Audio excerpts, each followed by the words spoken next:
கவிதையினும் பூங்காற்று. தாயின் இயலாமை. அம்மாவை காணாமல் சிசு அழுகை கொண்டதுவே.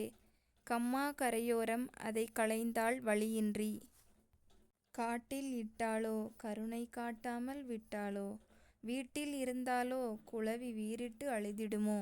குடிக்க பாலில்லை அதற்குக் கொடுக்கவும் ஆளில்லை. வடிக்கும் கண்ணீரை யாரும் வந்து துடைக்கவில்லை. வறுமை வாட்டியதால் அவள் வழியில் போட்டாளோ. பொறுமை இல்லாமல் துணியில் பொதிந்து போட்டாளோ. அன்பைக் காட்டாமல் அதை அலைபாய விட்டாளோ. இன்பம் ஊட்டாமல் தாய் ஏங்கிட வைத்தாளோ. தனிமைச் சிறையினிலே அதைத் தவிக்க விட்டாளோ. இனிமை காணாமல் அதை எடுத்து எறிந்தாளோ.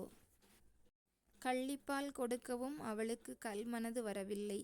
பிள்ளையைக் கொல்லவும் அவளுக்கு பிரியம் வரவில்லை. நெல்லை ஊட்டவும் அவள் நிச்சயம் விரும்பவில்லை. கொல்லவும் மறைக்கவும் அவள் கொலைகாரி அல்லவே. பெண்ணாகப் பிறந்ததனால் அதற்குப் பெயரும் இடவில்லை. கண்போல் காக்கவும் அவள் கையில் காசில்லை. வளர்ந்து வந்தாலோ அதற்கு வரதட்சணை வேண்டுமே. தளர்ந்த மனதுடனே அதைத் தரையில் போட்டுவிட்டாள். தகப்பனோ குடிகாரன். அவன் தருவானோ ஆறுதலை. முகம் கூட பார்க்காமல் அதை முற்றத்தில் வீசென்றான். ஏழையவள் என் செய்ய. அவள் ஏக்கத்துடன் இருந்தாள். உழைப்பில்லா கணவனால் அவள் உதறினாள் குழந்தையை.